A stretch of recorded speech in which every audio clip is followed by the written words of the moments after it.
बिस्मिल्लाहिर रहमानिर रहीम अल्हम्दुलिल्लाहि रब्बिल आलमीन वस्सलातु वस्सलामु अला सय्यिदिल मुरसलीन नबियना मुहम्मद व अला आलिहि व सहबिहि अजमाइन अम्मा बाद फ़अऊज़ु बिल्लाहि मिनश शैतानिर रजीम इस्तग़फिर लहुम अव ला तस्तग़फिर लहुम इन तस्तग़फिर लहुम 70 मर्रतन फलन यग़फ़िरल्लाहु लहुम ज़ालिका बिअन्नहुम कफ़रू बिल्लाहि व रसूलिहि वल्लाहु ला यहदिल कौमल फ़ासिक़ीन। মহান আল্লাহর সমস্ত প্রশংসা যে আল্লাহ পাক রব্বুল আলামিন যারা আল্লাহর দিকে ফিরে আসে, তওবা করে খালেস অন্তর থেকে, তাদেরকে আল্লাহ পাক ক্ষমা করেন। আর ওই সব লোকদেরকে আল্লাহ ক্ষমা করেন না যারা সংশোধন করে ফিরে আসতে চায়। আমাদের তাফসীর হবে সূরা তওবার আয়াত নম্বর 80 থেকে 80-র আগের 79 নম্বর আয়াতে যে আলোচনাটি ছিল সেটা ছিল যে মোনাফেকদের কতক এমন আছে বা মোনাফেকদের একটি লক্ষণ, আর সবগুলি লক্ষণ সকল মোনাফেকের মধ্যে থাকবে এটাও জরুরি নয়। কারোর মধ্যে কিছু লক্ষণ আছে মোনাফিকি, কারোর মধ্যে কিছু মোনাফিকি লক্ষণ রয়েছে। মোনাফিকদের একটি লক্ষণ যে ভালো মানুষদের ওপর দোষ আরোপ করা, ওদের শুধু দোষ খুঁজে বেড়ানো। তারা যদি ভালো কাজ করে তবুও তাদেরও দোষারোপ করবে, আর যদি ভালো কাজে ত্রুটি করে তারপরেও দোষারোপ করবে। মানে যে কোনো অবস্থায় দোষ চাপাতেই হবে ভালো মানুষদের ওপর, সৎকর্মশীলদের ওপর, ধার্মিকদের ওপর, মুমিন মুসলিমদের ওপর। আল্লাহ পাক এই মর্মে ইরশাদ করেছেন, আল্লাযীনা ইয়ালমিজুনাল মুতাওয়্যিনা মিনাল মুমিনিনা ফিস সাদাকাত। এই মুনাফিকরা দোষারোপ করে ওই সব মুমিনদের ওপর যারা মুক্ত হস্তে দান করে থাকে। মুতাওয়্যিন মানে মুতাতাওয়্যিন, ফরজ ওয়াজিবের অতিরিক্ত নফল দান খায়রাত করে থাকে, যারা তাতাওয়্যু করে থাকে তাদেরও দোষারোপ করে, মানে বেশি বেশি দান করলেও দোষারোপ করে। আর ওয়াল্লাযীনা লা ইয়াজিদুনা ইল্লা জুহদাহুম, এবং ওদের উপরেও দোষারোপ করে যারা তাদের মেহনত পরিশ্রমের ফলস্বরূপ অল্প কিছু উপার্জন যা করে তা থেকেই কিছু দান খেরাত করার চেষ্টা করে, অল্প স্বল্প, তাদের ওপরও দোষারোপ করে। এই মর্মে হাদিসে রয়েছে যে মুনাফিকরা মদিনায় নবী করিম সাল্লাল্লাহু আলাইহি ওয়াসাল্লামের জামানায় যদি বেশি কেউ দান করতে আসতো তো বলতে, দেখো লোক দেখানো, মানুষের কাছে খ্যাতি নিতে চায়, ওই জন্য এই করে বেশি করে দান করতে এসে ওর মধ্যে আন্তরিকতা নেই, ইখলাস নেই, এই প্রশ্ন তুলত। আর যদি কেউ গরিব মানুষ, বেচারার কাছে ওইটুকু আছে, কোনো রকম করে পেট কেটে অল্প স্বল্প নিয়ে এসছে, তবু কি করতো?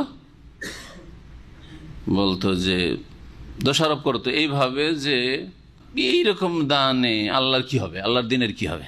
ইন্নাল্লাহা গানিউন আন সাদাকাতে হাজা, আল্লাহর এই ধরনের লোকের সাদকার দানের কোনো প্রয়োজন নেই। এইরকমই হচ্ছে আজকালকার জামানায় গরিব মানুষের উপর দুই অবস্থাতেই দোষারোপ করে। মুসলিম সমাজে গরিবের ছেলে যদি বেশি খেয়ে নেয়, এটা গরিব মানুষ দাওয়াত থেকে খুব বেশি করে খেয়েছে, তাহলে কি বলে? জীবনে খেতে পাইনি, পেয়েছে এইরকম খাবার তো জীবনে পাইনি, এই জন্য খেয়ে চলে যাচ্ছে, ঠিক না? আচ্ছা যদি কম করে খাই, দানা মরা জীবন, না খেয়ে খেয়ে নাড়ি মরে গেছে, আমাদের অঞ্চলের ভাষা বলছি, না খেয়ে খেয়ে নাড়ি মরে গেছে, খাবে কি করে? ওই উভয় অবস্থায় সমালোচনার পাত্র। আর ভদ্রলোক আপনাদের মতো মাশাআল্লাহ পয়সা লোকেরা যদি দাওয়াত খায়, আর আপনাদের চাইতে যারা ওইরকম পুঁজিপতি নেতা, খেতে গিয়ে বেশি যদি খায় তবুও সুনাম, আর কম খায় তবুও সুনাম। বেশি খায় তো কিসের সুনাম? খেয়ে দিয়ে সবসময় খাই দেয় তো, ভালো ভালো খেয়ে খেয়ে অভ্যাস আছে, প্রশংসা। আর যদি কম খায়, ভদ্রলোক এরা দিনে বারবার করে খায়, এদের বেশি খেয়ে অভ্যাস নাই, এরা ভদ্রভাবে এতটাই খায়। দেখছেন, এই একটি কথা আয়াত সম্পর্কে বলার ছিল, আয়াতের তাফসীর হয়েছে জুমার পর। আর একটি কথা বলার ছিল যেটা জরুরি, সেটা হচ্ছে মুতাওয়া বলা, শুধু শব্দগত ভুল না, এতে অনেক ফরজ ওয়াজিবকে খাটো করে দেওয়া হয়েছে, হ্যাঁ, হালকা করে দেওয়া হয়েছে। যখন দাড়িওয়ালাকে দাড়ি রাখলে মোতাওয়া, টাকনার উপরে কাপড় থাকলেই শুধু মোতাওয়া, তার মানে টাকনার উপর কাপড় করা হচ্ছে নফল কাজ, তাতাওয়া কাজ, আর দাড়ি রাখা হচ্ছে নফল কাজ। যার ফলে আরবরা, আর আরব বিশেষ করে মেসরি, সিরিয়ান, এসব দেশের আরবরা, সুডানি, হাজার একটা লোকের দাড়ি পাওয়া মুশকিল। কারণ এদের কাছে এগুলো হচ্ছে ও নফল কাজ, করুক আর নাই করুক। সারা জিন্দেগি নামাজ পড়ে দাঁড়িয়ে রাখার তৌফিক হয় না, সারা জিন্দেগি ধরে 5 ওয়াক্ত নামাজ পড়ে, ফরজ নামাজ পড়ে, টাকনার উপরে কাপড় উঠার তৌফিক হয় না, জাহান্নামে যাওয়ার কাজ করছে, বড়ই জেহালত। তো এই জন্য মোতাওয়া শব্দটি শব্দের দিক থেকেও, প্রয়োগের দিক থেকেও ভুল, শরীয়তের দিক থেকেও ভুল। কারণ এতে ফরজগুলিকে হালকা করে দেওয়া হয়েছে, হারামের হুরমাতটাকে হালকা করে দেওয়া হয়েছে। টাকনার নিচে কাপড় হারাম, কিন্তু মোতাওয়া টাকনার উপরে উঠাইলে মোতাওয়া মানে আমি শুধু নফল কাজ করি না, টাকনার নিচে কাপড় মানে নফলটা ছাড়ছি, মুস্তাহাবটা ছাড়ছি। কখনো মুস্তাহাব না, ওয়াজিব টাকনার উপর কাপড় উঠানো, ফরজ দাঁড়িয়ে রাখা হচ্ছে ওয়াজিব, ফরজ, না হলে গুনাহগার, ফাসেক। যে টাকনার নিচে কাপড় নিয়ে যাচ্ছে ফাসেক, গুনাহগার। তাহলে মোতাওয়া শব্দটি কোনো দিক থেকে ঠিক নাই। আর এর উপরে যদি উপহাস করে তাহলে ঈমান যাওয়ার আশঙ্কা রয়েছে, বরং বেশি সম্ভাবনা রয়েছে। এই ছিল এই সম্পর্কে কথা। তারপরে আসি আমাদের তাফসীর আয়াত নম্বর 80 থেকে। মুনাফিকদের সম্পর্কে আল্লাহ রাব্বুল আলামিন নবী মুহাম্মদ সাল্লাল্লাহু আলাইহি ওয়াসাল্লামকে বিশেষ করে সম্বোধন করেছেন সেই যুগের মুনাফিক সম্পর্কে, কিন্তু হুকুমটি কিয়ামত পর্যন্ত সকল মুনাফিকদেরকে শামিল, মানে সকলে যেন আম। এই আয়াতের ব্যাপকতাই যে কোনো মুনাফিক শামিল। কি যে মুনাফিক যদি তার আকীদার বিশ্বাসের কপটতার সাথে মুনাফিকের সাথে মারা যায়, তাহলে আল্লাহ কখনো মাফ করবেন না। আর তাদের জন্য মার্জনা কামনা করে আল্লাহর কাছে ক্ষমা চেয়ে ইস্তেগফার করেও লাভ নেই, তাদের জন্য জানাজা পড়েও লাভ নেই, দোয়া করেও লাভ নেই, এবং জানাজা পড়িও না তাদের। আকীদার মুনাফিক, আমলের মুনাফিক না। মুনাফিক হচ্ছে 2 রকম। আল্লাহ পরকালে সবকিছুতে বিশ্বাস আছে, হ্যাঁ, কিন্তু মুনাফিকের কিছু চরিত্র আছে, এগুলো হচ্ছে আমলগত, কর্মগত মুনাফিক। অদাখিলাফি করা, মিথ্যা কথা বলা, অশ্লীল কথা মুখে যখন তখন আসে, হ্যাঁ, এই ধরনের বহু আমলগত মুনাফিকের লক্ষণ রয়েছে। আকীদাগত মুনাফিক, আল্লাহ পরকাল বিশ্বাস নেই, আল্লাহর তাওহীদ, দ্বীন, আল্লাহ নাজিলকৃত বিধান না, এসবের উপর আস্থাশীল না, বিশ্বাস করে না, শুধু মুসলিম সমাজে বাস করে, সেই জন্য সে নিজেকে মুসলিম বলে পরিচয় দিয়ে থাকে। তাই এদের কি করে জানবেন যে মুনাফিকের অন্তরে এত বড় কপটতা, মুনাফিকি ঢুকা আছে? যদি তার বহিঃপ্রকাশ ঘটে যায়, সে কথা কাজের মাধ্যমে যদি প্রকাশ করে দেয় তার মুনাফিকি, তাহলে এই রকম মুনাফিকের জানাজায় শরীক হওয়া জায়েজ নয়, তাদের জন্য ইস্তিগফার করা জায়েজ নয়। আসুন আল্লাহ পাক কি বলছেন, ইস্তাগফির লাহুম আও লা তাস্তাগফির লাহুম। হে নবী মুহাম্মদ সাল্লাল্লাহু আলাইহি ওয়াসাল্লাম, এইসব মুনাফিকদের জন্য তুমি ক্ষমা চাও আর নাই চাও। এরপরে একটি কথা এখানে উজ্জ্ব আছে, সাওয়াউন, দুটোই সমান, দুটো হচ্ছে সমান। ইন তাস্তাগফির লাহুম ৭০ মাররা, তাদের জন্য যদি তুমি ৭০ বার করে ক্ষমা চাও আমার কাছে, যে আল্লাহ তুমি আব্দুল্লাহ বিন উবাই মুনাফিককে মাফ করে দাও, আল্লাহ অমুক মুনাফিককে মাফ করে দাও, অমুক নেতা মুনাফিককে মাফ করে দাও, অমুক পুঁজিপতি মুনাফিককে মাফ করে দাও, ৭০ বার করে যদি তুমি ক্ষমা চাও, কাকে সম্বোধন করছেন আল্লাহ? সবচেয়ে শ্রেষ্ঠ ব্যক্তি, যিনি মুস্তাজাবুদ দাওয়া, যার দোয়া কবুল হয় নিশ্চিত, তারও দোয়া সকলের ক্ষেত্রে কবুল হবে না, তারও সুপারিশ সকলের ক্ষেত্রে কবুল হবে না। দোয়া কবুল হওয়ার জন্য কম পক্ষে যে যোগ্যতার প্রয়োজন, সেটা কুফরি মুক্ত হওয়া, মার্জনার জন্য, ক্ষমা পাওয়ার জন্য, জান্নাত পাওয়ার জন্য, সেটা হইতে হবে। না হলে আখেরাতেও শাফাত করতে পারবেন না কোন নবী রাসূল, আর দুনিয়াতেও দোয়া করেও ক্ষমা করানো যাবে না। ৭০ বার করে তাদের জন্য যদি তুমি ক্ষমা চাও, ফালা ইয়াগফিরাল্লাহু লাহুম, কখনো আল্লাহ পাক তাদেরকে ক্ষমা করবেন না, কখনো ক্ষমা করবেন না। কেন আল্লাহ ক্ষমা করবেন না? এর কারণ বয়ান করা হয়েছে। যালিকা, এটা এই জন্য যে বিআন্নাহুম কাফারু বিল্লাহ, এরা আল্লাহর সাথে কুফরি করেছে। তাহলে মুনাফিক যারা অন্তরের কপট, তাদের অন্তরে কুফরি রয়েছে, আল্লাহর সাথে কুফরি করেছে। আল্লাহর তাওহীদকে অস্বীকার করা হোক, আল্লাহর দ্বীনকে অস্বীকার করা হোক, আল্লাহ রসুলকে অস্বীকার করা হোক, অথবা সন্দেহ করা হোক। সন্দেহ কুফর। কারো যদি সন্দেহ থাকে যে দিন ইসলাম সত্য হইতে পারে, আবার নাও হইতে পারে, রাসূলুল্লাহ সাল্লাল্লাহু আলাইহি ওয়াসাল্লাম আমাদের জন্য আদর্শ হইতে পারে, আবার নাও হইতে পারে, সমান সমান 50-50 যদি থাকে, তবু কাফের।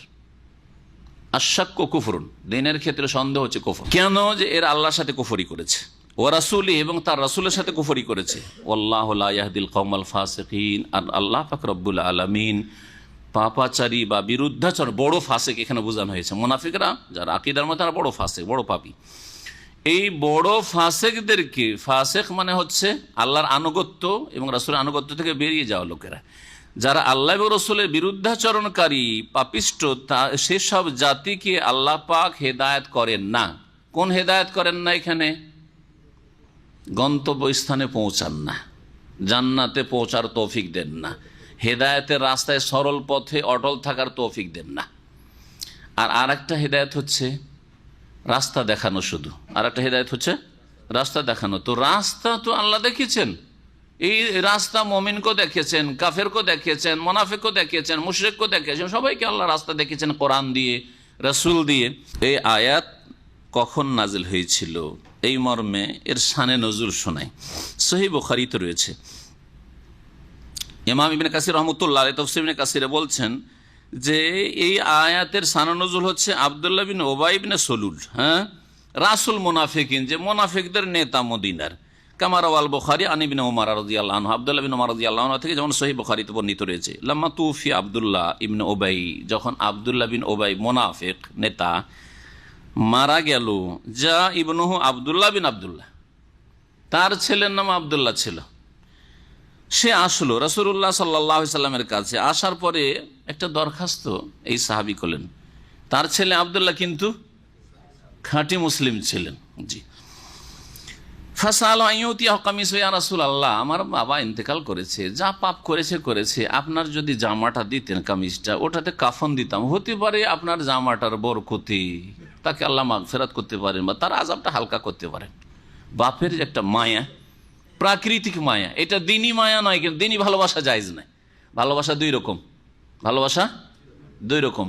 একটা হচ্ছে ধর্মীয় ভালোবাসা, এটা কাফেরের সাথে, মুনাফিকের সাথে, অসৎ লোকের সাথে জায়েজ নয়, হারাম। আল ওয়ালা মহাব্বত আল্লাহ এবং রসুলের সাথে আর মুমিনদের সাথে। আর বারা আল্লাহর শত্রু, রসুলের শত্রু, শিরক আর মুশরিক, কাফের, মুনাফিক, তাদের সাথে বারা সম্পর্ক ছিল দিনের ক্ষেত্রে। দুনিয়ার ক্ষেত্রে, পার্থিব ক্ষেত্রে কিছু কিছু মহাব্বত আছে। তার মধ্যে একটি মহাব্বত হচ্ছে মহাব্বতের তাবেঈ, মানে ন্যাচারাল ভালোবাসা, প্রাকৃতিক ভালোবাসা। প্রাকৃতিক ভালোবাসাটা কি? প্রাকৃতিক ভালোবাসা হচ্ছে বাপ ছেলেকে ভালোবাসে, যতই অবদ্ধ হোক। ছেলে মেয়ে বাপ মাকে ভালোবাসে, যতই খারাপ বাপ মা হোক। ভালোবাসে কি বাসে না? পানাহারকে ভালোবাসেন, খাওয়া দাওয়াকে ভালোবাসেন, ঠিক না? তারপরে একটা জন্মভূমিকে ভালোবাসা, যেখানে জন্ম, তুলনামূলক আপনি অন্য ডিস্ট্রিক্টের চাইতে যে ডিস্ট্রিক্ট আপনি জন্মেছেন, এটা সকলে ভালোবাসেন, বাসেন না? যে আমি ওই গ্রামটাকে আরো বেশি ভালো, ডিস্ট্রিক্টের মধ্যে আবার ওই গ্রামটাকে আরো বেশি ভালোবাসেন। এটা ধর্মীয় ভালোবাসা না। দিনের ধর্মে যদি বাধা সৃষ্টি করে, ধর্মের ক্ষেত্রে যদি আপনার জন্য ক্ষতিকর হয় ভালোবাসা, তখন নাজায়েজ হবে। কিন্তু এমনি প্রাকৃতিক ভালোবাসা জায়েজ রয়েছে। আহলে কিতাব স্ত্রীদের বিয়ের ক্ষেত্রে ওই রকমই আহলে কিতাব স্ত্রী জায়েজ আছে না? জায়েজ আছে, তাই না? কোরআন আল্লাহ জায়েজ করেছেন। তো স্ত্রী হিসাবে স্ত্রীর সাথে ভালোবাসা থাকে না? তো কেমন করে আল্লাহ জায়েজ করলেন বিয়ে করা ইহুদি নাসারাদের মেয়েদেরকে সতী সাধ্য হলে, অথচ স্বামী স্ত্রীর ভালোবাসা একটা গুরুত্বপূর্ণ ভালোবাসা, কি করে জায়েজ করলেন? এইদিকে আল্লাহ বলছেন যে কাফের সাথে বারা করতে হবে, ভালোবাসা জায়েজ নয়, ওয়ালা মোমেন আর মোমেনাতের সাথে, আর ওইদিকে আহলে কিতাব বিয়ে করা জায়েজ। এই সংসারের জবাব যদি আমার এই আলোচনাটা শোনেন তাহলে স্পষ্ট হয়ে যাবে। কি ভালোবাসা আছে দুই রকম। আপনার ওই স্ত্রীর সাথে ভালোবাসা প্রাকৃতিক, যেটা স্বামী স্ত্রীর ভালোবাসা, ততটুকু আপনার জন্য হবেই। যাকে আপনি স্ত্রী হিসেবে গ্রহণ করেছেন, যার সাথে আপনার মেলামেশা হচ্ছে, একই রুমে একই বিছানায় থাকছেন, অবশ্যই ভালোবাসা আছে। এটা প্রাকৃতিক ভালোবাসা। প্রাকৃতিক ভালোবাসাতে আল্লাহ পাক আপনাকে পাকড়াও করবেন না, তিরস্কার করবেন না। কিন্তু সেটা যদি ধর্মীয় ভালোবাসা হয়, স্ত্রীকে যেহেতু আহলে কিতাব ভালোবাসি, সেজন্য তার ধর্মটাকেও ভালোবাসি, সেসব যে ধর্মকর্ম করছে সেগুলিকেও ভালোবাসি, তাহলে ওয়ামাইয়াতাওয়াল্লাহু মিনকুম ফাইন্নাহু মিনহু, তোমাদের মধ্যে যারা ওদেরকে ভালোবাসবে, তাদের দ্বীনের কারণে, ধর্মের কারণে, তারা তাদের দলে শামিল হয়। দুই ভালোবাসায় পার্থক্য রয়েছে, বুঝতে পারছেন না? এই আব্দুল্লাহ মুমিন সাহাবী, আর বাপ হচ্ছে আব্দুল্লাহ বিন উবাই মুনাফিক। মুনাফিকের ভালোবাসার খাতিরই তো এসেছিলেন যে আপনার কামিজটা দেন। তো এটা কোন ভালোবাসা ছিল? প্রাকৃতিক ভালোবাসা, যেটা জায়েজ, ধর্মীয় ভালোবাসা না, ধর্মীয় ঘৃণা ছিল। এসে বললেন যে আপনার জামাটা দিন। রাসূলুল্লাহ সাল্লাল্লাহু আলাইহি ওয়াসাল্লাম, ইউকাফফিনু ফিহি আবাহু, বাপকে কাফন দেব। ফাতাহু, নবী সাল্লাল্লাহু আলাইহি ওয়াসাল্লাম দিয়ে দিলেন। এই যে জামাটা দিয়েছিলেন, এক তো ইবনে ওবাইয়ের ছেলে আব্দুল্লাহ সাহাবী তলব করেছিলেন, আর সে ধার্মিক সাহাবী তার মন জয় করার জন্য, তার মনের তৃপ্তির জন্য, যে নবী সাল্লাল্লাহু আলাইহি ওয়াসাল্লাম কত উদারতা রাখেন, যে তার সবচেয়ে বড় ঘরের দুশ্মন, মদিনার দুশ্মন আমার বাপ, তারপরও আমি যখন একটা কিছু চাইলাম, জামাটা চাইলাম, দিয়ে দিন রাসূলুল্লাহ সাল্লাল্লাহু আলাইহি ওয়াসাল্লাম। তাহলে তার ঈমান আরো শক্তিশালী হবে কি হবে না? আরো ভালোবাসা রসুলের প্রতি বাড়বে কি বাড়বে না? জি, এই একটা দিক। আর একটা দিক কেউ কেউ উল্লেখ করেছেন যে নবী সাল্লাল্লাহু আলাইহি ওয়াসাল্লামের চাচা আব্বাস রাদিয়াল্লাহু তাআলা আনহু যখন বন্দী হয়ে বদরের যুদ্ধে এসেছিলেন, আর মসজিদে নববীতে তাকে বেঁধে রাখা হয়েছিল অন্য 69 জনের সাথে, তো আব্বাস রাদিয়াল্লাহু তাআলা আনহুর গায়ে জামা ছিল না, আর খুব মোটা মানুষ ছিলেন। তো মদিনার মধ্যে এটা একটা নেতা গোছের মানুষ ছিল, তো ইবনে উবাই মুনাফিক, একটু মোটা সোটা ছিল, তো ওর জামাটা আব্বাস রাদিয়াল্লাহু আনহুকে ফিট হয়েছিল। সেই সময় রাসূলুল্লাহ সাল্লাল্লাহু আলাইহি ওয়াসাল্লাম চাচাকে, ওই আব্বাসকে ইবনে উবাই একটা জামা দিয়েছিল পরার জন্য। তো নবী সাল্লাল্লাহু আলাইহি ওয়াসাল্লাম এটা পছন্দ করলেন না, যে আমার চাচার ওপর একটা অনগ্রহ থেকে যাক, এই মুনাফিক অভিশপ্ত মালাউনের, আর এই অনগ্রহ তার উপরে থেকে যাও না আমার উপরে থেকে যাও না, এর বদলা আমি দিয়ে দিই। সেই জন্য এই জামাটা দিয়ে দিয়েছিলেন রাসূলুল্লাহ সাল্লাল্লাহু আলাইহি ওয়াসাল্লাম। সুম্মা সাআলাহু, তারপরে ছেলে আব্দুল্লাহ বললেন যে আইয়ুসাল্লি আলাইহি ইয়া রাসূলুল্লাহ, আপনি জামাটা তো দিলেন, একটু আমার বাপের জানাজাটাও পড়েন। ফাকামা রাসূলুল্লাহ সাল্লাল্লাহু আলাইহি, নবী সাল্লাল্লাহু আলাইহি ওয়াসাল্লাম দাঁড়িয়ে গেলেন, চলো জানাজা পড়ে আসি। ফাকামা উমর রাদিয়াল্লাহু তাআলা একবারে গরম হয়ে দাঁড়িয়ে গেলেন, কি করছেন আপনি? নবী সাল্লাল্লাহু আলাইহি ওয়াসাল্লাম রাগ করে না, দিনের গায়রাত, দিনের যেটা আত্মসম্ভ্রম, জি গায়রাত, এটা কেমন কথা হলো? এটা দিনদারি এবং আল্লাহর সাথে সম্পর্ক, রাসূলের সাথে সম্পর্কের প্রমাণ। যেমন অনেক সময় আমরা যাকে খুব বেশি ভালোবাসি তার উপরে রাগ করি, কিন্তু রাগটা কিসের জন্য? তার কল্যাণের জন্য। ফাখাযা বিসাওমি রাসূল, এমনকি রাসূলুল্লাহ সাল্লাল্লাহু আলাইহি ওয়াসাল্লাম কাপড় ধরে, না যেতে দেব না আপনাকে, কাপড় ধরে নিয়েছেন। ওমর রাদিয়াল্লাহু তাআলা ফাকালা ইয়া রাসূলুল্লাহ, বলে হে আল্লাহর রাসূল, তুসাল্লি আলাইহি, এই মুনাফিকের জানাজা পড়বেন? ওয়াকাদ নাহাকা রাব্বুকা আন তুসাল্লি আলাইহি, অথচ আপনার রব আল্লাহ নিষেধ করেছেন এই রকম লোকের জানাজা পড়তে। ফাকালা রাসূল, কোনখানে নিষেধ করেছেন জানাজা পড়তে? ওমর বুঝলেন, ওমর বুঝেছেন এই আয়াত থেকে, ইস্তাগফির লাহুম আও লা তাস্তাগফির লাহুম, এদের জন্য ক্ষমা চাও আর না চাও, 70 বার করে ক্ষমা চাইলো আমি কখনো ক্ষমা করবো না, কোশ্চিন কালেও মাফ করবো না। ওমর বুঝেছেন যে আল্লাহ তো এরকম বলেছে, তার মানে নিষেধ, তাই না? কিন্তু রাসূলুল্লাহ সাল্লাল্লাহু আলাইহি ওয়াসাল্লাম বললেন যে শোনো, আল্লাহ বলেন 70 বার করে ক্ষমা চাইলে মাফ করব না। তো আমি যদি জানতে পারতাম যে 71, 72, 70-এর বেশি আল্লাহর কাছে ক্ষমা চাইলে মাফ করবেন আল্লাহ, তো অসুবিধা নেই, আমার মধ্যে উদারতা আছে, হ্যাঁ, যে দিলে জায়গা আছে মানুষের দরদের জন্য, যে মানুষকে জাহান্নাম থেকে মুক্ত করার জন্য, যে আমি 70-এর বেশি এর জন্য ক্ষমা চাইব আল্লাহর কাছে। ফাকালা রাসূলুল্লাহ সাল্লাল্লাহু আলাইহি ওয়াসাল্লাম, তখন নবী সাল্লাল্লাহু আলাইহি ওয়াসাল্লাম জবাবে বললেন, ইন্নামা খায়্যারানিল্লাহ, আল্লাহ আমাকে ইখতিয়ার দিয়েছেন, স্বাধীনতা দিয়েছেন, ক্ষমা চাও অথবা না চাও। তাহলে অপশন দুটো, তাই না? ক্ষমা চাইতেও পারো, না চাইতে পারো, আর 70 বার চাইলেও আমি মাফ করব না। আমাকে আল্লাহ ইখতিয়ার দিয়েছেন, স্বাধীনতা দিয়েছেন। ফাকালা, এবং আল্লাহ পাক এই মর্মে বলছেন, ইস্তাগফির লাহুম ওয়া লা তাস্তাগফির ইন তাস্তাগফির লাহুম 70 মাররাতান ফালা ইয়াগফিরুল্লাহু লাহুম, ক্ষমা চাও আর না চাও 70 বারও যদি ক্ষমা চাও তবু আমি মাফ করব না, বা আল্লাহ মাফ করবেন না। ওয়া সাআজিদুহু আলা 70, আর আমি 70 বারের বেশি তার জন্য ক্ষমা চাইব। কালা, তখন ওমর রাদিয়াল্লাহু দেখছেন যে নবীকে তো মানানো গেল না, বলছে ইন্নাহু মুনাফিক, মুনাফিকের জানাজা পড়বেন। কালা ফাসাল্লাহ, তারপরে রাসূলুল্লাহ সাল্লাল্লাহু আলাইহি ওয়াসাল্লাম জানাজার নামাজ পড়লেন।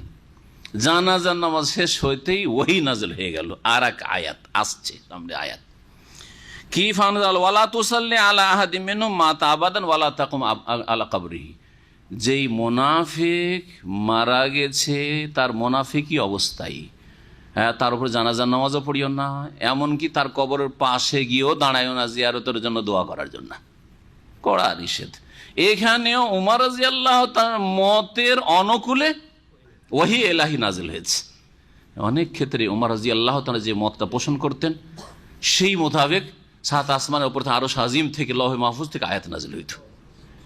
এই জন্য মুলহাম বলা হয়েছে ওমর রাদিয়াল্লাহু তাআলা আনহুকে, নবী কারীম সাল্লাল্লাহু আলাইহি ওয়াসাল্লামের হাদিসে।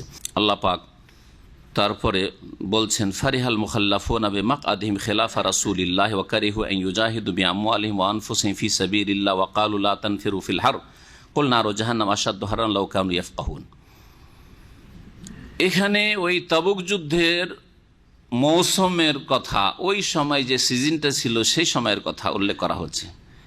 আর তখন যা ঘটেছিল, শুরুতে বলেছিলাম যে তাবুক যুদ্ধের কথা যখন আলোচনা শুরু হয়েছে, ধারাবাহিক তাফসীর চলে আসছে তাবুক যুদ্ধ সম্পর্কে, সেই মৌসুমটা কীরকম ছিল? প্রচণ্ড গরমের। আর সেই সময় বাগানে খেজুরও পাকছে, এদিকে চলে গেলে এত দূরের সফর খেজুরগুলো সব নষ্ট হয়ে যাবে। আর এদিকে এত গরমে এই 700-800 কিলোমিটার কেমন করে যাব? হ্যাঁ, দুই দিক থেকে ইমানের পরীক্ষা। তো সেই সময় যারা মুনাফিক তারা রাসূলুল্লাহ সাল্লাল্লাহু আলাইহি সাল্লামের নাফরমানি করে মদিনায় থেকে যাওয়ায় আনন্দিত হয়েছিল। আল্লাহ পাক তাদের অন্তঃকরণের কথা এখানে তুলে ধরেছেন। বলছেন ফারিহাল মুখাল্লাফুনা বিমাকআদিহিম খিলাফা রাসূলিল্লাহ, যারা পিছে রয়ে গিয়েছিল, আল মুখাল্লাফুন মানে মুতাখাল্লিফুন আন গাজওয়াতে তাবুক, তাবুকের যুদ্ধ থেকে যারা পিছে রয়ে গিয়েছিল তারা খুশি হয়েছিল, ফারিহা আনন্দিত হয়েছিল, বিমাকআদিহিম তাদের বসে থাকাই, কাদা একদা মানে বসে থাকা, তাদের বসে থাকাই মাসদার মিম, খেলাফা রাসূলিল্লাহ রাসূলুল্লাহ সাল্লাল্লাহু আলাইহি সাল্লামের বিরুদ্ধাচরণ করে।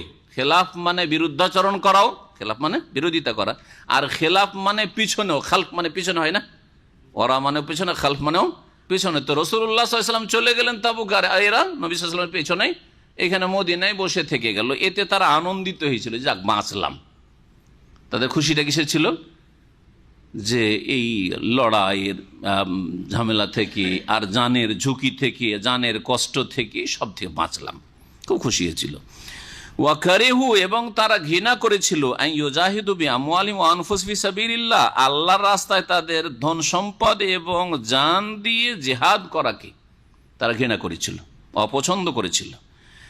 ওয়া ক্বালু এবং তারা একে অপরকে বলেছিল, এক মুনাফিক আর এক মুনাফিক, লা তানফিলু ফিল হার, নিজেরাই শুধু যাব না এমন কথা নাই, মুনাফিকরা একে অপরকে বোঝাচ্ছে, পাঠ পড়াচ্ছে যে তোমরা এই গরমে বাড়ি থেকে, মদিনা থেকে বের হইও না, লা তানফিরু তোমরা বের হইও না, ফিল হার রে গরমে। আল্লাহ পাক বলছেন যে দুনিয়ার গরমটাই গরম লাগছে। এই আয়াতটা যারা বেপরদা মহিলা তাদেরকে স্মরণ করিয়ে দিচ্ছে। যারা মনে করেন যে একটু খোলা মেলা, একটু পাতলা কাপড় আর খোলা মেলা আর মুখ খুলে আর মাথা খুলে চুল খুলে আর একটু পেট ফিট খুলে শাড়ি পরে চললে একটু ঠান্ডা লাগবে, বেশি গরম লাগছে, কি করে গরমেই বোরখা পড়ছে। যারা বেহায়া বেপরদা, যারা মহিলা যারা বোরখা পরেন না, তারা এরকম কথা বলে যে এত গরমে কি করে বোরখা পড়ছে। আরে বোরখা তো পড়ছে, আবার বোরখার ওপরে আবার হাত মোজা পা মোজা পড়ছে, বাঁচছে কি করে?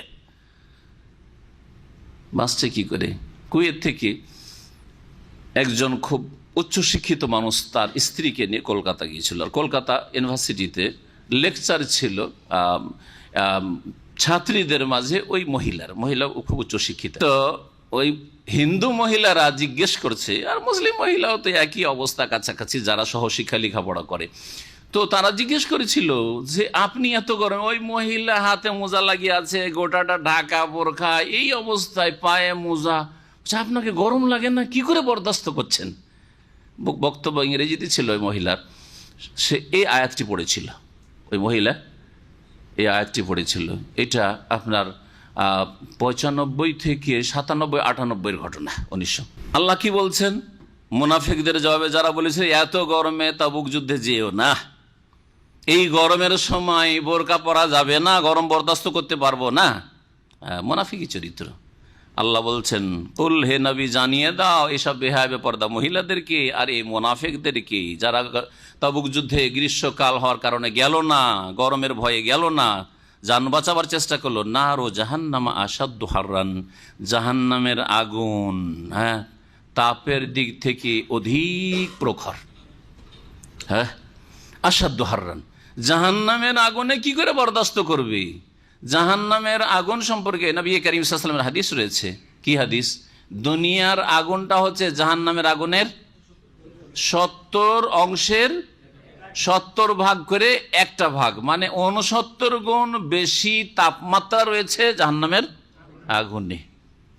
মাইনাস করতে করতে করতে 69 কমিয়ে দিয়ে 70 ভাগ করে একটা ভাগ যেটা হয় সেটা হচ্ছে দুনিয়ার যে কোনো রকমের শক্তিশালী আগুন। ধরেন এখানে খুব মানে প্রচণ্ড গরম তাপ রয়েছে, সেই আগুন। আল্লাহ পাক বলছেন লাউ কানু ইয়াফকাহুন, তারা যদি বুঝতো, কিন্তু বুঝে না, অবুঝেরা।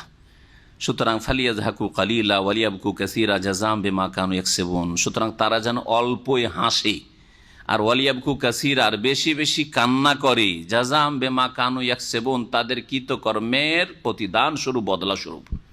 মানে কি? হুকুম আল্লাহ পাকে এখানে হুকুম বলে যেন সংবাদ দেওয়া হয়েছে, অর্থাৎ ফালিয়াযহাকু কালিলান ফিদ দুনিয়া, দুনিয়াতে মুনাফিকরা কিছুদিন হাসি খুশি করে নিক, আমোদ ফুর্তি করে নিক। দুনিয়ার কথা বলা হয়েছে, দুনিয়াতে খুব খুশি, হ্যাঁ, ভোগবিলাস নিয়ে আর হারাম খাওয়া, হারাম চলাফেরা নিয়ে। ওয়ালিয়াবকু কাসীরান, আর ওয়ালিয়াবকু কাসীরান মানে এরা খুব বেশি বেশি কান্না করবে ফিল আখিরা, আখিরাতে, পরকালে। মতের পরে এদের কান্না শুরু হয়ে যাবে, বিরামহীন কান্না, আর চলতেই থাকবে। জাহান্নামেও চিৎকার করে কান্না করবে, কিন্তু কোনো শোনা হবে না সেখানে। জি, অনাদাও ইয়া মালিক লিয়াকযি আলাইনা রাব্বুক, জাহান্নামে জ্বলবে আর চিৎকার করে বলবে, জাহান্নামের যে রক্ষী ফেরেশতা রয়েছে, জাহান্নামের যে মালিক ফেরেশতা রয়েছে, তার নাম হচ্ছে মালিক। ইয়া মালিক লিয়াকযি আলাইনা রাব্বুক, আল্লাহর কাছ থেকে কোন রকম একটা সিদ্ধান্ত করাও যে আল্লাহ আমাদের মওত করে দিক, আর বাঁচতে চাই না, মওত করে দিক।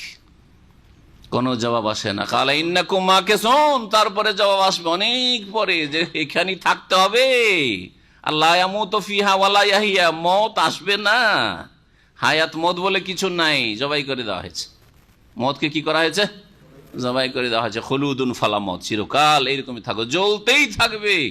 আবার শরীর তৈরি করা হবে, চামড়া জ্বলে যাবে, আবার চামড়া নতুন করে দেওয়া হবে। কুল্লামা নযজাত জুলুদুহুম বাদদালনাহুম জুলুদান গায়রাহা লিয়াযুকুল আযাব, চামড়াতে মানুষ কষ্ট পায়, সেই জন্য চামড়া বদলে দেওয়া হবে, নতুন নতুন চামড়া পড়বে, আবার চামড়া বদলে দেওয়া হবে, কিন্তু মওত আসবে না। এত জ্বলবে, মওত আসবে না। আল্লাহ আমাদের জাহান্নাম থেকে হেফাজত করেন। তো যারা দুনিয়াতে খুব বেশি হাসবে তারা আখিরাতে বেশি কান্না করবে, ভালো করে মনে রাখেন। আর যারা দুনিয়াতে আল্লাহর ভয় বেশি কান্না করতে পারবে তারা আখিরাতে খুব বেশি খুশি হবে, হাসতে পাবে। আল্লাহ পাক যেন দুনিয়াতে আল্লাহর সামনে আল্লাহর ভয়ে, আল্লাহর আযাবের ভয়ে, জান্নাতের আশায় কান্না করার তৌফিক দান করেন, এবং আখিরাতে আল্লাহ পাক রব্বুল আলামিন আনন্দময় সুখময় জীবন যেন দান করেন। ফাইন রাজাক আল্লাহু ইলা তাইফাতিন মিনহুম ফাস্তাযানুকা লিল খুরুজ ফাকুল লান তাখরুজু মাই আবাদান ওয়া লান তুকাতিলু মাই আদুওয়া ইন্নাকুম রাদিতুম বিল কুউদ আউওয়ালা মাররা ফাকুদু মাল খালিফিন। আল্লাহ রাব্বুল আলামিন এই আয়াত নম্বর 83-তে আর একটি হুকুম করেছেন মুনাফিকদের সম্পর্কে নবী করিম সাল্লাল্লাহু আলাইহি ওয়াসাল্লামকে, হে নবী, এই তাবুক এরা গেল না, সুতরাং এই তাবুকের পরে যদি অন্য কোনো যুদ্ধের সময় এরা আবার অংশ নিতে চায়, কারণ মুনাফিকরা দেখতো যে যেখানে জানের ক্ষয়ক্ষতির সম্ভাবনা তেমন নেই আর গনিমতের ধন সম্পদ পাওয়ার চান্স খুব বেশি আছে, তখন আগে বেড়ে বেড়ে তারা অংশ নিতে আসতো। জি ইয়া রাসূলুল্লাহ, চলেন চলেন জিহাদে যাবো, চলেন জিহাদে যাবো, বুঝছেন না? জি, এটা হচ্ছে একটা মুনাফিকি চরিত্র। যেখানে দেখছে আরাম আর দুনিয়ার বেনিফিট বেশি, ওখানে ধর্ম করার জন্য আগে। আর যেখানে দেখছে না কষ্ট বেশি, কষ্ট বেশি, যদিও দিনের কাজ কষ্ট বেশি, ওখানে পিছপা। এটা মুনাফিকি চরিত্র। তো আল্লাহ পাক বললেন নবীকে যে এরা যখন তাবুকে হাজির হইল না, বাহানা করে থেকে গেল, অনেকে বাহানা করতে আসলো না, থেকেই গেল, আর অনেকে বাহানা করলো মিছামিছি বিভিন্ন রকমের এই সেই অসুবিধা, অসুখ বিসুখ ইত্যাদি, আর গেল না। এদেরকে বলে দিবে যে এরপরে কোনো জিহাদে তাদেরকে আর সাথে নেওয়া হবে না। এটা তাবুকের ক্ষেত্রেও। আর হুদাইবিয়ার সময় রাসূলুল্লাহ সাল্লাল্লাহু আলাইহি ওয়াসাল্লামের সাথে ডেকেছিলেন, কিন্তু মুনাফিকেরা যায়নি। মক্কায় যাব কি হয় না হয়, এখন মক্কা বিজয় হয়নি, ৬ষ্ঠ হিজরির ঘটনা, যায়নি। সূরাতুল ফাতহ আয়াত নম্বর 15, ওখানে পড়ে নেবেন, ওই তাফসীর আমি বলেছি। যখন ওরা হুদাইবিয়াতে যারা যায়নি, আল্লাহ পাক হুদাইবিয়াতে যারা হাজির হয়ে বায়াতে রিজওয়ানে নবী করিম সাল্লাল্লাহু আলাইহি ওয়াসাল্লামের সাথে শপথ করেছিলেন জিহাদের জন্য, প্রয়োজনে মক্কার কাফের মুশরিক কুরাইশদের বিরুদ্ধে জিহাদের জন্য যে কোনো সময় প্রস্তুত, ওদের জন্য খাস রেখেছেন তার পরের বছরে যে জিহাদের সুসংবাদ বা ভবিষ্যৎবাণী আল্লাহ করেছেন খাইবারের যুদ্ধ। কারণ খাইবারে যথেষ্ট ধন সম্পদ রয়েছে, জমি জায়গা রয়েছে, বাগান রয়েছে, এগুলি মুসলিমদের হাতে আসবে, গনিমতে তারা পাবে, আল্লাহ পাক ভবিষ্যৎবাণী করেছেন। এর সাথে সাথে আল্লাহ বলে দিয়েছেন এ মুনাফিকগুলি হুদাইবিয়াতে গেল না, মানে ওই হুদাইবিয়ার সফরে ওতে গেল না, সুতরাং এদেরকে আগামীতে যে খয়বার হতে যাচ্ছে 7ম হিজরি তাতে তোমরা সাথে নেবে না, তাতে নেবে না। বললাম তাত্তাবিউ না, হে নবী বলে দিও ওদেরকে যে আমাদের অনুসরণ করতে পারবে না, আমাদের সাথে যেতে পারবে না। কেন? মানে কেন? আমরাও যাবো, আমাদেরকে নেন ইয়া রাসূলুল্লাহ। কাযালিকা ক্বালাল্লাহু মিন ক্বাবলু, এইরকমই আল্লাহ বলেছে, এর আগে আমাদেরকে বলে দিয়েছেন যে হুদাইবিয়ার লোক ছাড়া অন্য কেউ যেতে পারবে না খাইবার বিজয়ের জন্য। তখন তারা বলেছিল বুঝি বুঝি বাল তাহসুদুনা, না আমাদের হিংসা করছেন না, আপনাদের ভাগ কমে যাবে সেই জন্য। হ্যাঁ, সাহাবাই অন্যান্য সাহাবাই কেরামদেরকে বলছে ও আমাদেরকে নিলে যে আপনাদের ভাগ কমে যাবে গনিমতে, সেই জন্য নেবেন না। জি, এগুলো হচ্ছে মুনাফিকদের কথা। তো এখানেও ওই একই বিষয় রয়েছে। আল্লাহ পাক বলছেন ফাই রাজাক আল্লাহু ইলা তাইফাতি মিনহুম, হে নবী তোমাকে যদি আল্লাহ ফিরিয়ে দেন সহি সালামত তাদের একটি দলের কাছে, মানে মদিনায় যদি আপনি নিরাপদ ফিরে আসেন, ফিরে আসার পরে আবার মুনাফিকদের সাথে দেখা সাক্ষাৎ হবে, ফাস্তাযানু কালিল খুরুজ, অতঃপর তারা যদি জিহাদে বের হওয়ার জন্য তোমার কাছে অনুমতি চায়, ফাকুল তাদেরকে বলে দিও হে নবী লান তাখরুজু মাইয়া আবাদান, এরপরে কখনো আমার সাথে তোমরা যুদ্ধে যেতে পারবে না, নিষেধ। আর আল্লাহ যুদ্ধে তোমাদেরকে নিতে নিষেধ করেছেন। তাহলে শাস্তি স্বরূপ এইরকম করা শরীয়ত সম্মত। এই এখতিয়ার আল্লাহ পাক ওহির মাধ্যমে নবী সাল্লাল্লাহু আলাইহি ওয়াসাল্লামকে জানিয়েছেন। আর খলিফাতুল মুসলিমিন, দেশের যিনি শাসক হবেন, তাকে এই রকমের সিদ্ধান্ত নেওয়ার অধিকার রয়েছে যে অপরাধীদেরকে এই রকমের কাজ যেখানে বেনিফিট রয়েছে সেগুলো থেকে আমরা বঞ্চিত রাখবো, এই অধিকার রয়েছে যদি তারা সংকটের সময়, কষ্টের সময়, দুঃখের সময় সাথ না দিয়ে থাকে। আল্লাহ পাক বলছেন যে হে নবী বলে দিও লান তাখরুজু মাইয়া আবাদান, আমার সাথে কখনো তোমরা যুদ্ধে আর বেরোতে পারবে না। ওয়ালান তুকাতিলু মাইয়া আদুওয়ান, এবং আমার সাথে হয়ে তোমরা কখনো কোনো শত্রুর বিরুদ্ধে লড়াই করতে পারবে না। কেন? কারণটা কি? তাহলে আমরা কেন যেতে পারবো না আর তাবুকের পরে? আল্লাহ ওর কারণ বর্ণনা করছেন ইন্নাকুম রাযীতুম বিল কউদি আউওয়ালা মাররা, কারণ তোমরা প্রথমবারে মানে তাবুকের যুদ্ধের সময় তোমাদেরকে বলা হয়েছিল যে সকলে চলো তাবুকের যুদ্ধের জন্য, কিন্তু তোমরা প্রথমবার বাড়িতে বসে থাকাই সন্তুষ্ট হয়েছিলে। রাযীতুম বিল কউদ, বসে থাকায় সন্তুষ্টি প্রকাশ করেছিলে আউওয়ালা মাররা, প্রথমবারে। ফাকুদু মাল খালিফিন, সুতরাং তোমরা এখনো বসে থাকো, আর তোমাদের জিহাদে যাওয়া চলবে না, বসে থাকো মাল খালেফিন, পিছিয়ে থাকা লোকদের সাথে। খালেফিন বলতে ওই সব মমিন নারী পুরুষদেরকে বোঝানো হয়েছে যারা তাদের শরীয়তি ওজরের কারণে জেহাদে অংশ নিতে পারে না, যেমন নারীরা, শিশুরা, বৃদ্ধরা, খোঁড়ারা, অন্ধরা, হ্যাঁ ইত্যাদি ইত্যাদি, অসুস্থরা, হ্যাঁ অচল অথবা বাহন পেল না যাদের কথা আসছে সামনে, ওদের সাথে বসে থাকো বাড়িতে। ওয়ালা তুসাল্লি আলা আহাদিম মিনহুম মাতা আবাদান ওয়ালা তাকুম আলা কবরিহি ইন্নাহুম কাফারু বিল্লাহি ওয়া রাসূলিহি ওয়া মাতু ওয়া হুম ফাসিক। এই আয়াত নাযিল হয়েছিল যখন নবী করিম সাল্লাল্লাহু আলাইহি ওয়াসাল্লাম ইবনে উবাই মুনাফিকের জানাজায় হাজির হয়ে গেলেন। আল্লাহ নিষেধ করলেন আগামীতে আর কোন মুনাফিক মারা গেলে জানাজায় শরীক হবেন না। জি হ্যাঁ, তো এখন ওই রকমই যার মুনাফিক স্পষ্ট হয়ে গেছে বা যার কুফরি স্পষ্ট হয়ে গেছে, ঈমান ভঙ্গকারী বিষয় স্পষ্ট হয়ে গেছে, কবর মাজার পূজা করে, তার জানাজা পড়া জায়েজ নাই। ভালো করে মনে রাখেন, আপনি একজন মুসলিম সহি আকীদার মানুষ, আর আপনার দুনিয়ার খাতির আছে বলে একটা মুশরিক কবর পূজারী অথবা একটা লোক যে কুফরি আকীদা, তার হুলুলের আকীদা, ওয়াহদাতুল ওজুদের আকীদা, যিনি আল্লাহ তিনি এই ওলি আউলিয়া গোস কুতুব বা আল্লাহ এসব ওলি আউলিয়া নেক লোকের মধ্যে হুলুল করে আসেন, একাকার হয়ে যান, এই হুলুল আকীদা। অথবা ধরেন মোনাফিকদের যতগুলি চরিত্র রয়েছে, বড় মোনাফিকই প্রকাশ পেয়ে গেছে ইসলামের বিরুদ্ধে, সোচ্চার তারা। এইরকম লোক মারা গেলে আত্মীয়তার খাতিরে বা প্রতিবেশী হওয়ার খাতিরে অথবা যে কোনো কারণে আপনি কি করবেন, গরজে, দুনিয়ার গরজে আপনি জানাজায় হাজির হবেন জায়েজ নয়।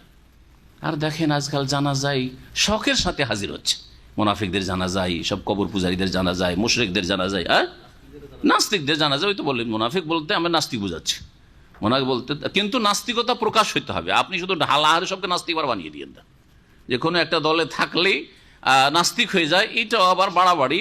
যতক্ষণ পর্যন্ত তার কথা কাজ দিয়ে নাস্তিকতা স্পষ্ট না হয়ে গেছে ততক্ষণ। আর সেই সিদ্ধান্ত এই সাধারণ মানুষ নেবে না, সেটা নেবে বড় বড় ওলামায়ে কেরাম সিদ্ধান্ত নেবে যে এদের নাস্তিকতা কুফরি স্পষ্ট হয়ে গেছে। আল্লাহ রাব্বুল আলামিন বলছেন, ওয়ালা তুসাল্লি আলা আহাদিম মিনহুম মাত আবাদান, হে নবী তুমি সালাত আদায় করবে না জানাজার।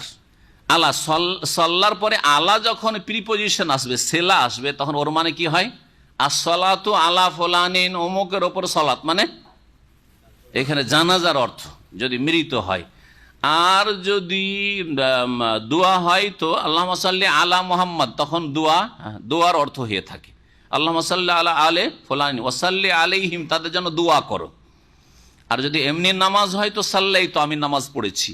আর ইমামতি করা যদি হয় যে কারো ইমামতি করে সাল্লাই তো বেহিম, তখন বা প্রিপোজিশন হরফে জার সেলা আসবে। তো আল্লাহ পাক বলছেন, হে নবী তুমি তাদের কারো জানাজার সালাত আদায় করবে না, মাতা যে মারা গেছে, আবাদান কখনো আসলে ছিল ওয়ালা তুসাল্লি আলা আহাদিম মিনহুম আবাদান, কখনো এই মুনাফিকদের কারো জানাজার সালাত আদায় করবে না, মাতা যে মুনাফিক মারা গেছে।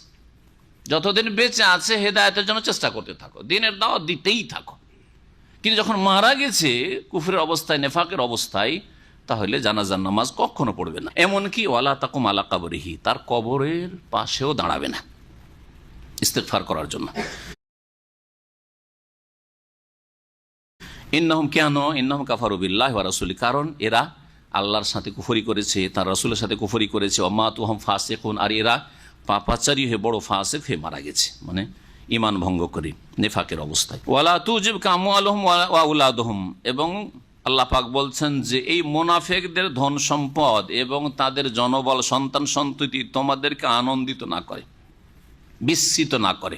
দেখে আশ্চর্য হয়ে যান, হতভম্ব হয়ে যায় না, যে কিরে যাদের লোক, জানেন, পুঁজিপতি, বড় আর বড় একজন নেতা, আর বড় এই সেই না। মুনাফিকদের এইসব জাঁকজমকপূর্ণ জিন্দেগি দেখে আপনি প্রতারিত হবেন না, বিস্মিত হবেন না। আল্লাহ নিষেধ করেছেন, কখনো তাদের দিকে তাকাবেন না। ওরা নিকৃষ্ট, যতই বড় তাদের দুনিয়ায় দাপট থাক না কেন, বিশাল এলাকা নিয়ে তার খানকাহি ব্যবসা চলছে, তার মাজারের ব্যবসা চলছে, তার পীর মুরিদের ব্যবসা চলছে, কখনো বিস্মিত হবেন না। আর কখনো আপনি তাদের দিকে এই মাথা উঠিয়ে চোখ উঠিয়ে হতভম্ব হয়ে দেখবেন না। নিকৃষ্ট, কারণ আল্লাহর নজরে নিকৃষ্ট, যারা কোরআন সুন্নাহ থেকে দূরে চলে গেছে, ওহীর বিধান থেকে দূরে চলে গেছে। আল্লাহ পাক বলছেন যে তাদের ধন সম্পদ এবং তাদের সন্তান সন্ততি, হে নবী তোমাকে যেন বিস্মিত না করে।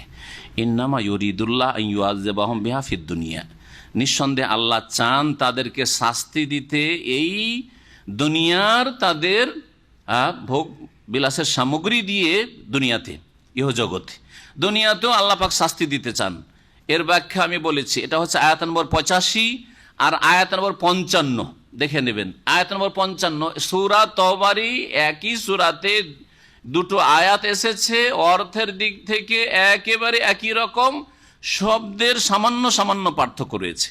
ওয়াতাজহাকা আনফুসুহুম ওয়া হুম কাফিরুন, এবং তাদের প্রাণ বেরিয়ে গেছে, মানে তারা মৃত্যুবরণ করেছে কুফরির অবস্থায়, তারা মারা গেছে কুফরির অবস্থায়, ধ্বংস হয়েছে কুফরির অবস্থায়। আর তাদেরকে আল্লাহ পাক তাদের ধন সম্পদ দিয়ে আর তাদের ছেলে মেয়ে দিয়ে দুনিয়াতেও শাস্তি দিতে চান। কেমন করে শাস্তি দিতে? ওই 8 নম্বর 55 তাফসিরে পড়ে নেবেন যে তাদের মানসিক শাস্তি রয়েছে। ছেলে মেয়েগুলো তাদের বিরোধী মুমিন, তাদের মানসিক শাস্তি না।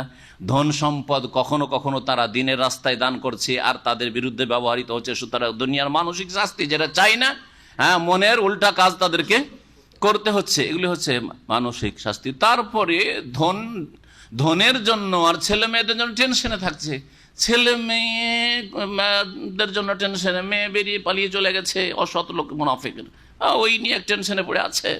ছেলে অবাধ্য, তার কথা শোনেন না, ওকে নিয়ে টেনশনে পড়ে আছে। বা ছেলে জেলে আছে, ওকে নিয়ে টেনশনে পড়ে আছে, ইত্যাদি ইত্যাদি।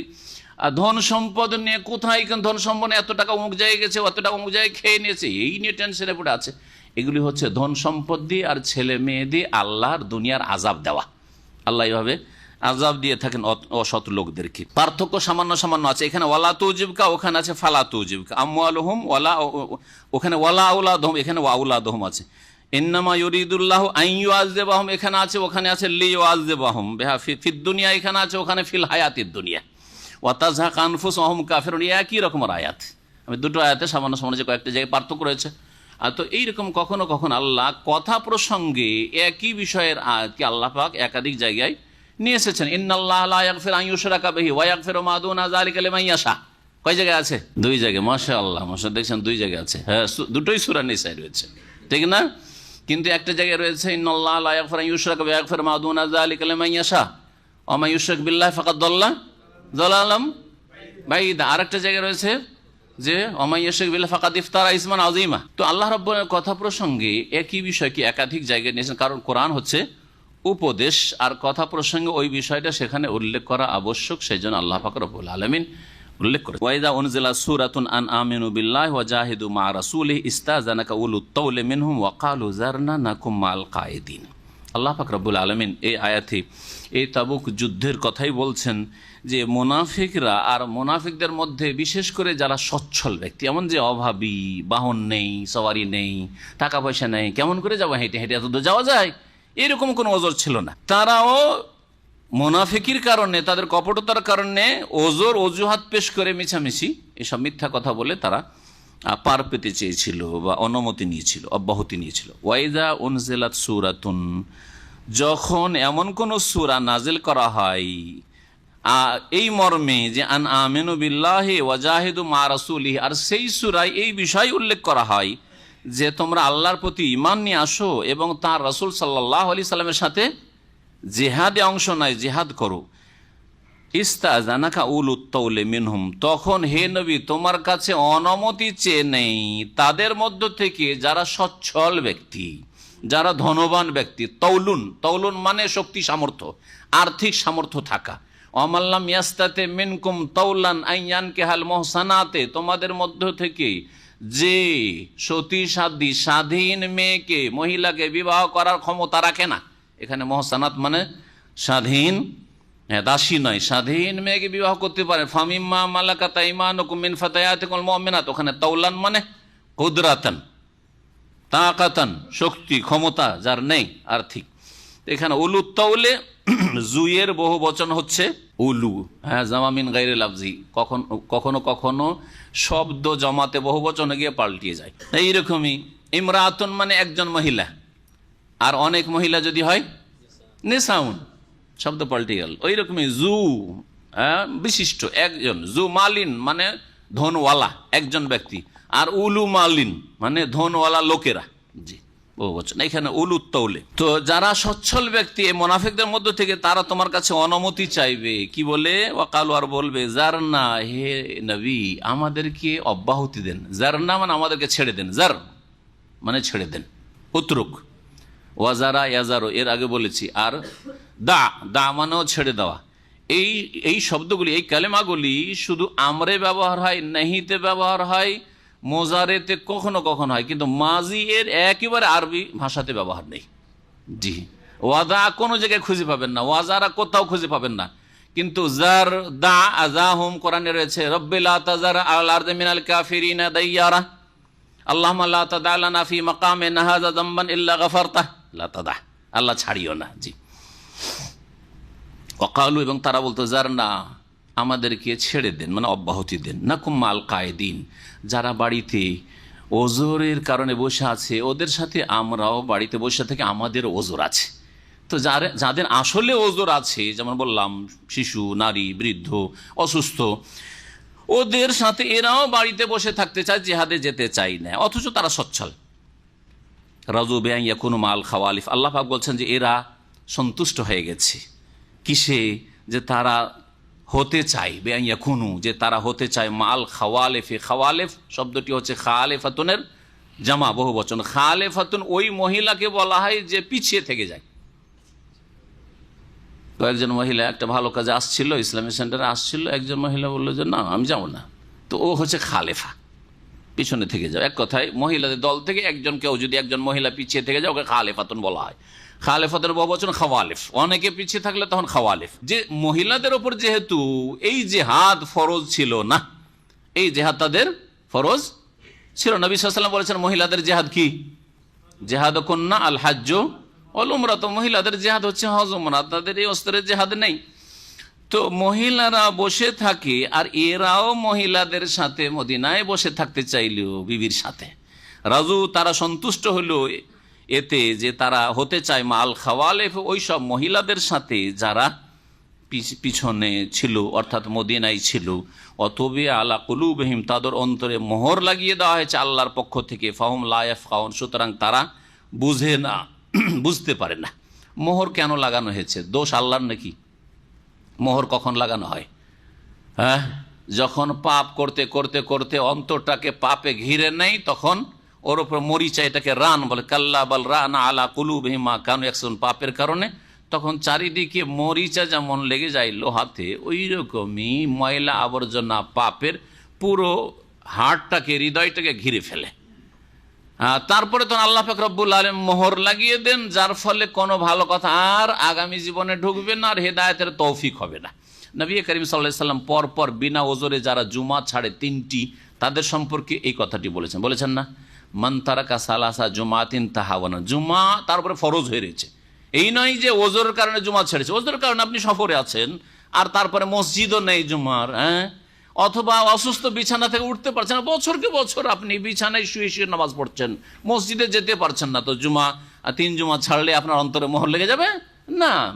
বিষয়টা হচ্ছে যে তার উপরে জুমা ফরজ হয়ে আছে, জুমা যে ফরজ হওয়ার শর্তগুলি সবগুলি তার মধ্যে বিদ্যমান আছে, তারপর জুমাতে হাজির হলো না। লম্বা টানে জুমার দিন, ঘুমের দিন এমন ঘুম দিল যে জুমা ছুটে গেল। আজকের জুমাটাও গেল, আগামী সপ্তাহের জুমাটাও গেল, আর গত সপ্তাহের জুমাটাও গেছে। পরপর যদি 3 জুমা ছুটিয়ে যায় বা ছেড়ে দেয়, অবহেলা করে, অস্বীকার করে নেয়, অস্বীকার যদি একটাকে করে তাহলে কাফের। হ্যাঁ, একটা ওয়াক্ত নামাজকে করলেও কাফের। হ্যাঁ, একটা রোজাকে যদি অস্বীকার করে তাও কাফের। অস্বীকার দিনের কোনো ফরজ অজেবকে করলে, অথবা কোনো হারামকে অস্বীকার করলে, আমি হারাম মানি না, জেনাকে হারাম মানি না, মদকে হারাম মানি না, তাহলে কাফের হয়।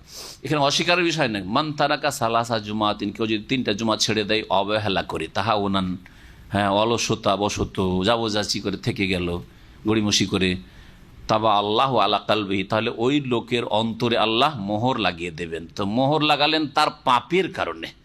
মোহর লেগে যাওয়ার পরে এই 3 জুমা ছেড়ে দেওয়ার পরে কোনোদিন আর একে তওবা ইস্তেগফার আর আল্লাহর দিকে ফিরে আসা নসিব হবে না, হেদায়েত আর নসিব হবে না, ওই পথেই থেকে যাবে আর জাহান্নামে চলে যাবে। আল্লাহ পাক যেন আমাদের হেফাজত করেন। লাকিনির রাসূল ওয়াল্লাযীনা আমানু মাহু জাহাদু বিআমওয়ালিহিম ওয়া আনফুসিহিম ফি সাবিলিল্লাহি ওয়া আনফুসিহিম ওয়া উলাইকা লাহুমুল খায়রাত ওয়া উলাইকা হুমুল মুফলিহুন। পক্ষান্তরে মুমিনরা মুনাফিকদের বিপরীত। রাসূলুল্লাহ সাল্লাল্লাহু আলাইহি ওয়াসাল্লামের সাথে তাদের আচরণ আলাদা। লাকিন, তবে রাসূলুল্লাহ সাল্লাল্লাহু আলাইহি সাল্লাম ওয়াল্লাযীনা আমানু মাহু, এবং তার সাথে যারা ঈমান নিয়ে এসেছে, বিশ্বাস স্থাপন করেছে, এরা কি করে? জাহাদু বিআমওয়ালিহিম ওয়া আনফুসিহিম, তাদের ধন সম্পদ দিয়ে আর জান প্রাণ দিয়ে তারা জিহাদ করে। ওয়া উলাইকা লাহুমুল খায়রাত, আর এদের জন্যই রয়েছে সার্বিক কল্যাণ। খায়রাতুনের বহুবচন খায়রাত, তাদের জন্য সার্বিক কল্যাণ রয়েছে, দুনিয়া এবং আখিরাতের সার্বিক মঙ্গল রয়েছে মুমিন মুজাহিদিনদের জন্য। ওয়া উলাইকা হুমুল মুফলিহুন, এবং এরাই হচ্ছে সত্যিকার সফল কাম। আ'আদাল্লাহু লাহুম জান্নাতিন তাজরি মিন তাহতিহাল আনহার খালিদিনা ফিহা, আল্লাহ পাক তাদের জন্য প্রস্তুত করে রেখেছেন এমন জান্নাত সমূহ যেসবের নিম্নদেশে নহর সমূহ প্রবাহিত রয়েছে। খালিদিনা ফিহা, সেখানে অনন্তকাল তারা থাকবে। যালিকাল ফাউজুল আযীম, আর এই হচ্ছে মহা সাফল্য। ওয়াজাআল মুআযযিরুনা মিনাল আ'রাবি লিয়ুযানা লাহুম ওয়া ক্বাদাল্লাযীনা কাযাবুল্লাহ ওয়া রাসূলাহু সায়ুসিবুল্লাযীনা কাফারু মিনহুম আযাবুন আলীম। আল্লাহ পাক রব্বুল আলামিন এখানে বলছেন মদিনার বাইরেও কিছু বেদুইন আছে যারা মুসলিম তো হয়েছে, কিন্তু তাদের অন্তরেও মুনাফিকি রয়েছে, তারাও এইরকম ওজর পেশ করে। এসব বেদুইন যারা যাযাবর আর মুনাফিক, তাদের কথা এখানে আল্লাহ উল্লেখ করেছেন। আর কেউ কেউ এই 2টি তফসির করা হয়েছে, কারণ যারা হয়তো বিস্তারিত তফসির পড়বেন, আমি একটা তফসির করে রেখে দিলে ভাববেন যে না, এই তফসির ভুল না। এটাও একটা তফসির যে এই আরাবগুলি অর্থাৎ বেদুইনগুলি এরা আসলে মোনাফিক ছিল, একটি মত।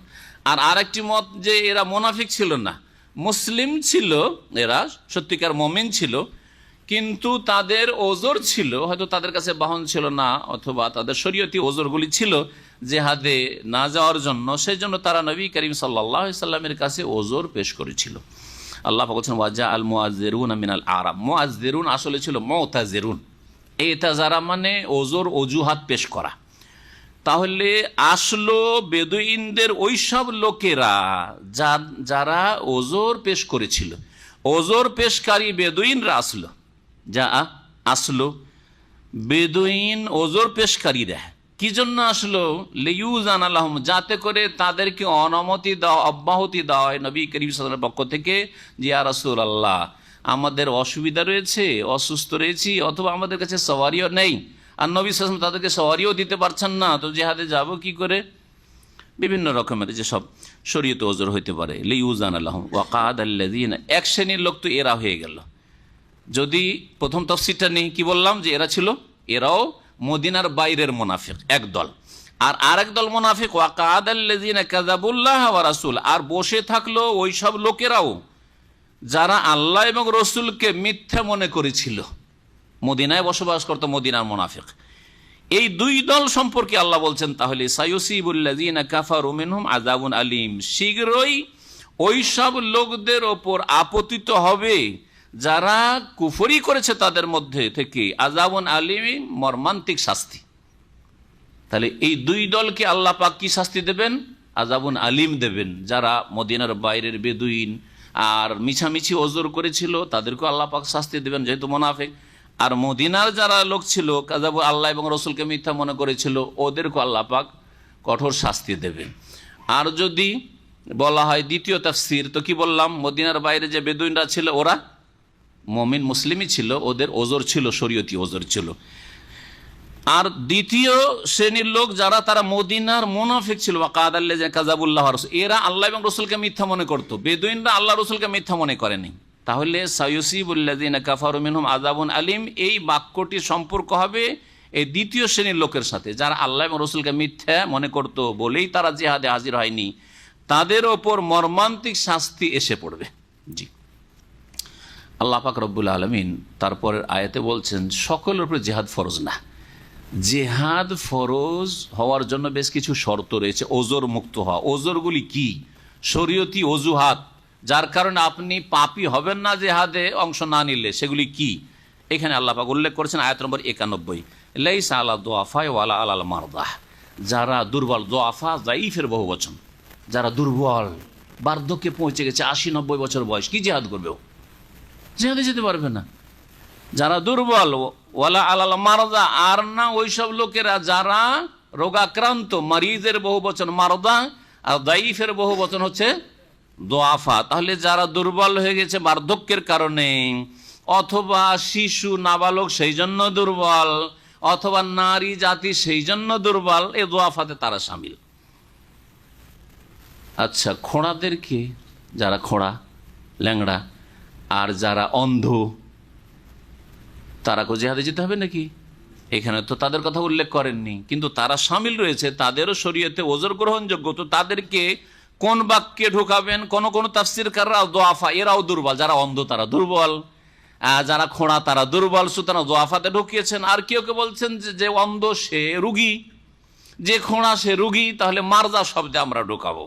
এই শুধু দ্বিমত রয়েছে, কিন্তু এই দুটো বাক্যে এরা শামিল, যে খোঁড়ার ওপরও জেহাদ ফরজ নেই আর অন্ধের ওপরও জেহাদ ফরজ নেই। আর এইরকমই যারা এমন রোগী যে এদেরকে নিয়ে গিয়ে আরো উল্টো মুসিবত হবে, এদেরই দেখাশোনা করতে হবে, পরিচর্যা করতে আরো লোক লাগবে, তো ওদেরকে নিয়ে গিয়ে লাভ নেই। ওয়ালা আলাল্লাযিনা লা ইয়াজিদুনা মা ইউনফিকুন হারাজ, আর ওই সব লোকদের ওপরও কোনো দোষ নেই বা কোনো আপত্তি নেই যারা এমন কিছু পাচ্ছে না যা তারা ব্যয় করবে। জিহাদে যাব, তো জিহাদে যাওয়ার জন্য আমার সওয়ারি বাহন লাগবে, বাহন নেই। জেহাদে যাওয়ার কোনো খরচ খরচা নেই, আর কেউ যে আমাকে দান করবে, দিয়ে হেল্প করে আমাকে জেহাদের জন্য প্রস্তুত করবে, তারও ব্যবস্থা নেই। যদি এইরকম পরিস্থিতি থাকে, তাহলে সেটাও শরীয়তি ওজর না যাওয়ার, আমার কাছে কিছু নেই সেজন্য যেতে পারিনি, কোনো আপত্তি নেই। হারাজ, ওই যে লাইসা হারাজ, কোনো আপত্তি নেই, লা হারাজা, নবী করিম সাল্লাল্লাহু আলাইহি সাল্লাম এর প্রথম জীবনের হজ ছিল সাহাবায়ে কেরামদের যে বিদায় হজ, ওইটাই ছিল প্রথম, ওইটাই শেষ হজ ইসলামের। আর এই যে 10 তারিখে 5টি কাজ, এগুলিতে সাহাবায়ে কেরাম অনেকে উল্টো পাল্টা করেছে, যেটা আগে করতে হবে সেটাকে পরে। 5টি কাজের মধ্যে তাদের তরতিবটা ঠিক থাকে নাই। যে যেমন জিজ্ঞাসা করেছেন, সেই দিনে নবী সাল্লাল্লাহু আলাইহি ওয়াসাল্লামের একটি শুধু জবাব ছিল। কি জবাব ছিল? ইফআল ওয়ালা হারাজ, করেছো করো, ওয়ালা হারাজ, কোনো আপত্তি নেই। তো হারাজ মানে আপত্তি, অসুবিধা, কোনো অসুবিধা নেই, এদের জন্য কোনো অসুবিধা নেই। কিন্তু একটা শর্ত আছে, অন্তর থাকতে হবে মুজাহিদিনদের সাথে, অন্তর থাকতে হবে রাসূলুল্লাহ সাল্লাল্লাহু আলাইহি ওয়াসাল্লামের সাথে, অন্তর থাকতে হবে আল্লাহর সাথে, আল্লাহর দ্বীনের সাথে, আল্লাহর কালেমার সাথে, কালেমাকে উঁচু করার সাথে। তাই আল্লাহ বলছেন শর্ত, ইযা নাসাহু লিল্লাহি ওয়া রাসূলিহি, যদি তারা হিতাকাঙ্ক্ষী হয় আল্লাহর এবং তার রাসূল সাল্লাল্লাহু আলাইহি ওয়াসাল্লামের, হিতাকাঙ্ক্ষী হইতে হবে যে আল্লাহ যেন বিজয় দান করেন, আল্লাহ যেন সাহাবায়ে কেরামদেরকে কামিয়াব করেন। দোয়া করছেন বাড়িতে বসে বসে, আর হিতাকাঙ্ক্ষী তাদের তাদের তাদের ব্যথায় ব্যথিত আপনি, এইরকম হইতে হবে। মা আলাল মুহসিনিনা মিন সাবিল, এই বাক্যটা মনে রাখবেন, মা আলাল মুহসিনিনা মিন সাবিল। আল্লাহ পাক বলছেন যারা সৎকর্মশীল তাদের বিরুদ্ধে কোনো অভিযোগ নেই। সাবিল মানে রাস্তা, সাবিল মানে কি? মানে অভিযোগের কোনো পথ নেই। এখানে কি আছে? মা আলাল মুহসিনিন সাবিল মানে যারা সৎকর্মশীল, নেকপরায়ণ, ভালো মানুষ, ভালো কাজকে ভালোবাসে, দিনকে ভালোবাসে, তাদের বিরুদ্ধে কি নেই? কোনো অভিযোগের রাস্তা নেই, অভিযোগের পথ নেই। কোনো আল্লাহর পক্ষ থেকে কোনো অভিযোগ নেই, কমপ্লেন নেই যে তুমি এই কাজ করনি। রাসূলুল্লাহ সাল্লাল্লাহু আলাইহি ওয়াসাল্লামের পক্ষ থেকে কোনো অভিযোগ নেই যে তুমি এইরকম কাজ কেন করলে না। কারণ এরা হচ্ছে মুহসিনিন, সৎকর্মশীল, অন্তরে আছে তারা, কিন্তু কাজে কর্মে জেহাদের ময়দানে আসতে পারেন। উসমান রাদিয়াল্লাহু তাআলা আনহু জেহাদে যেতে পারেন নাই বদরে। কেন? নবী সাল্লাল্লাহু আলাইহি ওয়াসাল্লামের মেয়ে উসমান রাদিয়াল্লাহু তাআলা বিবি কে, কোনটা আগে কোনটা পরে? রোকাইয়া রাদিয়াল্লাহু তাআলা অসুস্থ ছিলেন বদরের সময়। উসমান রাদিয়াল্লাহু তাআলা কান্না করছেন যাওয়ার জন্য, ইয়া রাসূলুল্লাহ আমিও জেহাদে যাব। নবী সাল্লাল্লাহু আলাইহি ওয়াসাল্লাম বলছেন দেখো তুমি থাকো, তোমার জেহাদের সমান সওয়াব রয়েছে, আল্লাহ দেবেন তোমাকে, এবং তোমার ওজর আল্লাহর কাছে গ্রহণযোগ্য। আর আমিও চলে যাচ্ছি, আর তোমার স্ত্রী, আমার মেয়ে এইভাবে অসুস্থ রয়েছে শেষ অবস্থায়, সুতরাং তুমি থাকো এখানে তার পরিচর্যার জন্য, তার দেখাশোনার জন্য। যারা সৎ কর্মশীল তাদের বিরুদ্ধে কোনো অভিযোগ নেই, এই কথাটি আল্লাহ পাক এই প্রসঙ্গে বলে। সৎ কর্মশীল যদি হয় আর ওজরের কারণে জেহাদে নাও যেতে পারে, ভালো কাজে অংশ নাও নিতে পারে, তাদের বিরুদ্ধে কোনো অভিযোগ নেই। ইসলামিক সেন্টারের পাশেই থাকছেন, আর কাজের চাপ এত বেশি যে আপনার দার্সের সময় কখনো আপনি ফ্রি না। দার্স হয় এশা পরে, না হয় জুমার দিন, জুমার পরে, এই সময়গুলোতে সব সময় আপনার ডিউটি সব সময়। যদি ছুটি থাকে তো সকালবেলা, রাত্রে এইদিকে 11টা পর্যন্ত ডিউটি, আর এইদিকে আপনার জোহর পর ডিউটি শুরু হয়। যদি আপনি ইসলামিক সেন্টারে এসে দিন নাও শেখেন, আপনার বিরুদ্ধে কোনো অভিযোগ আছে? শরীয়তে কোনো অভিযোগ নেই। আমাদের অভিযোগে কিছু হয় না, কিন্তু আল্লাহ পাকের অভিযোগ। আল্লাহ ধরবেন, পাকড়া করবেন যে তুই সৌদি আরবে দিন শিখিসনি কেন, তার কি জবাব দেবেন? আল্লাহ বলছেন মা আলাল মুহসিনিনা, যদি আপনার আন্তরিকতা থাকে যে আল্লাহর দিন শিখবো, রসুলের দেশ থেকে সহি আকীদা নিয়ে যাব, আর এখান থেকে ইসলামের জ্ঞান নিয়ে যাব, কিন্তু সুযোগ পাচ্ছেন না কর্মব্যস্ততার কারণ। কর্মব্যস্ততা মানে পার্ট টাইম নিয়ে ধরে নেওয়া নাই, আবার পার্ট টাইম মানে দুনিয়ার টাকা আপনার 1 নম্বরে 2 নম্বরে, ওইটা পার্ট টাইম ধরে নিয়েছি, সেই জন্য পারছি না। পার্ট টাইম ছাড়েন, পার্ট টাইম আপনার হচ্ছে দুনিয়ার রুজি অতিরিক্ত নফল, আর এটা হচ্ছে আপনার ফরজ কাজ দিন শিখা, সুতরাং ওই ওজরও চলবে না।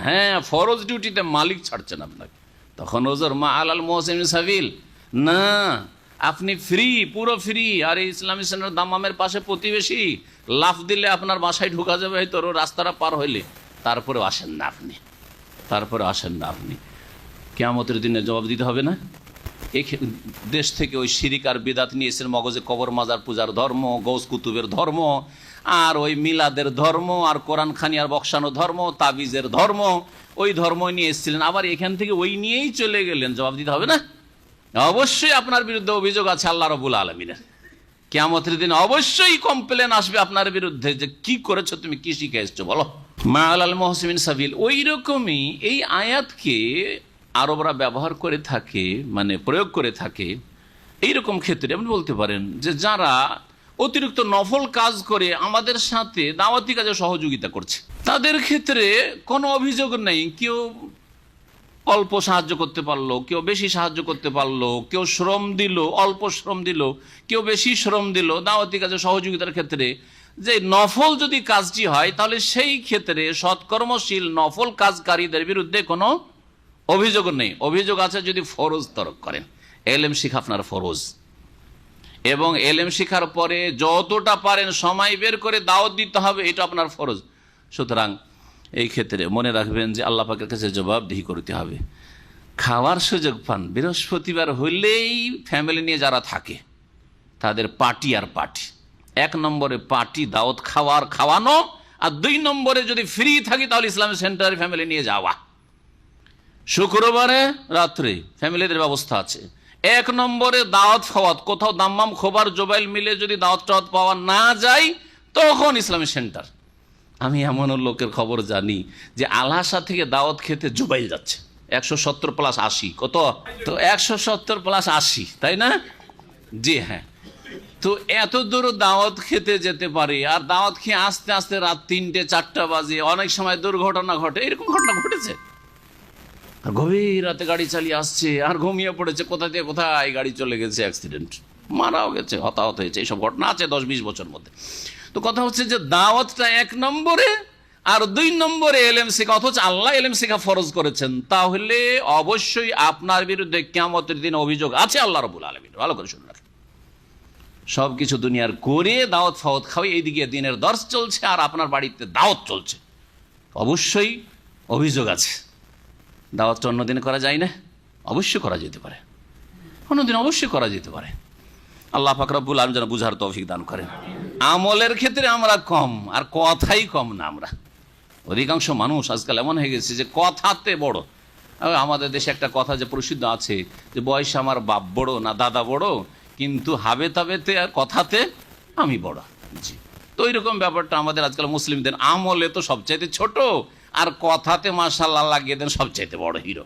আল্লাহ পাক রব্বুল আলামিন মা আলাল মুহসিনিন সাবিল। কেউ যদি নফল কাজ করে সেই ক্ষেত্রে যে যতটা করলো, নফল কাজে যদি একটু কমকে অংশ নেই তাহলে অসুবিধা নেই, অসুবিধা নেই, কোনো আপত্তি নেই। আল্লাহু গফুর রহিম। আল্লাহ পাক রব্বুল আলামিন বড় মার্জনাকারী, বড় দয়াবান। ওয়ালা আলাল্লাযিনা ইযা মা আতাউকা লিতাহমিলাহুম কুলতা লা আজিদু মা আহমিলুকুম আলাইহি তাওয়াল্লাউ ওয়া আ'য়ুনুহুম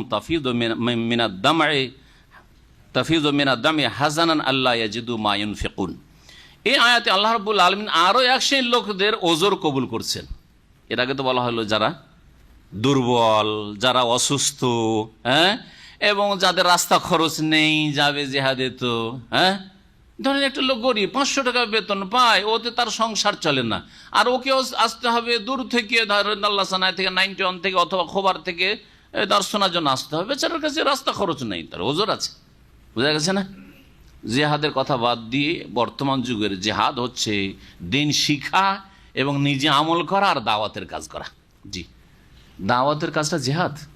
আল্লাহর দিনের কথা আল্লাহর বান্দা পর্যন্ত পৌঁছে দেওয়া জেহাদ। সূরা ফুরকানের আয়াত মনে রাখবেন। অনেকে মনে করে যে এগুলো অপব্যাখ্যা। অপব্যাখ্যা না, কোরআনে কারীমের কথা।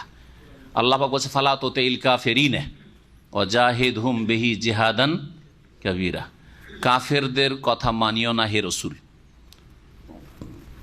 এর আগে, এই আয়াতের আগে কোরআনের কথা, ফুরকানের কথা, কোরআনে কারীমের কথা আল্লাহ পাক আলোচনা করে বলছেন ওয়াজাহিদহুম বিহি, তার দ্বারা তুমি জিহাদ করো, তাদের বিরুদ্ধে। জিহাদান কাবীরা, বড় ধরনের জিহাদ। তার দ্বারা মানে কার দ্বারা? কোরআনের দ্বারা।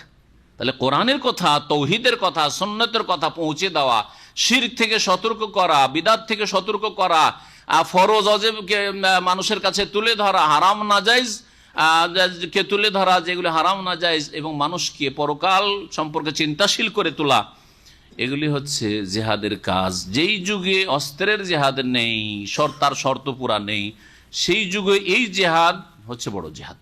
কিন্তু যখন সেই সুযোগ আসবে তখন সেটা অবশ্যই যিরওয়াতু সানামিহি আল জিহাদ, তখন সেটা বড় জিহাদ হবে। আল্লাহ পাক রব্বুল আলামিন সব রকমের জিহাদে প্রচেষ্টায় অংশ নেওয়ার জন্য আমাদেরকে তৌফিক দান করেন।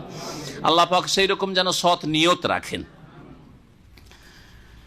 আল্লাহ পাক বলছেন যে আরো ওই সব লোকদের বিরুদ্ধে কোনো রকমের অভিযোগ নেই, ওয়ালা আলাল্লাযিনা, মানে ওই সব লোকদের ওপরেও কোনো আপত্তি নেই বা অভিযোগ নেই, আল্লাযিনা, ওই সব লোকেরা, ইযা মা আতাউকা, যখন তারা তোমার কাছে আসে হে নবী, কিসের জন্য, লিতাহমিলাহুম, যাতে করে আপনি তাদেরকে একটা বাহন দেন, উট চাওয়ার জন্য। ইয়া রাসূলুল্লাহ, আমাকে একটা উট দেন, উটের পিঠে চেপে আমি জিহাদে যাব।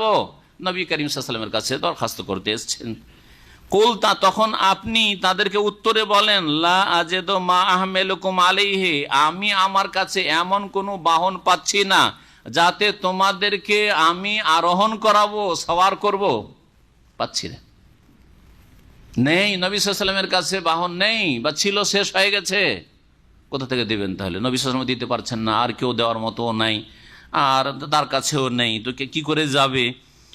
সেই সময় বেশ কিছু সাহাবাই কিরাম যারা জিহাদের বড় উদ্যম আর উদ্দীপনা নিয়ে এসেছিলেন, কিন্তু নবী সাল্লাল্লাহু আলাইহি ওয়াসাল্লামের কাছে বাহন না পায়, আর তাদের কাছে পয়সাও নেই, সওয়ারিও নেই, তারা কাঁদতে কাঁদতে রাসূলুল্লাহ সাল্লাল্লাহু আলাইহি ওয়াসাল্লামের দরবার থেকে ফিরে গিয়েছিল।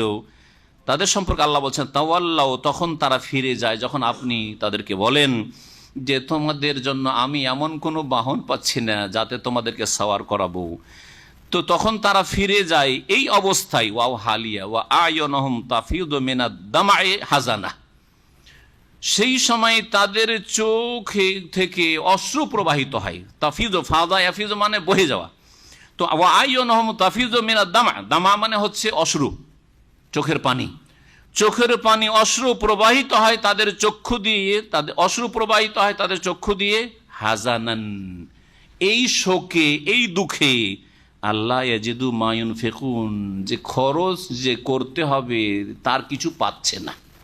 আল্লাহর রাস্তায় যে খরচ করব কিছুই নেই। সবাই দেখছেন আল্লাহর রাস্তায় খরচ করছে, দিনের কাজে খরচ করছে, সাদকা খায়রাত করছে, আর আপনার কাছে পয়সা নেই যে আপনি দান খায়রাত করবেন, দিনের কাজে অংশ নেবেন, দাওয়াতের কাজে অংশ নেবেন। তো এই ক্ষেত্রে যদি মনে দুঃখ হয়, কষ্ট হয়, আর মানুষের কান্না আসে, তাহলে এটা ঈমানের পরিচয়। আল্লাহ পাক প্রশংসা করেছেন এই সব সাহাবায়ে কিরামদের, অথচ তারা জিহাদে অংশ নিতে পারেনি। আল্লাহ বলছেন তারা তিরস্কৃত হবে না, তাদের ওপর কোনো আপত্তি নেই, তাদের বিরুদ্ধে কোনো অভিযোগও নেই। অভিযোগ কাদের বিরুদ্ধে আছে? আল্লাহ বলছেন ইন্নামাস সাবিলু আলাল্লাযিনা ইস্তাযিনুনাকা, নিঃসন্দেহে অভিযোগ তো ওই সব লোকদের বিরুদ্ধে রয়েছে, আল্লাযিনা ইস্তাযিনুনাকা, হে নবী, যারা তোমার কাছে অব্যাহতির অনুমতি চায়। অব্যাহতি নেওয়ার জন্য জিহাদে যাবে না, সেই জন্য কি চায়? অনুমতি চায়। শাব্দিক অর্থ ইস্তিজার মানে অনুমতি, সেই জন্য অনুমতিটা লাগাইলাম। ইন্নামাস সাবিলু, রাস্তা, কিসের রাস্তা?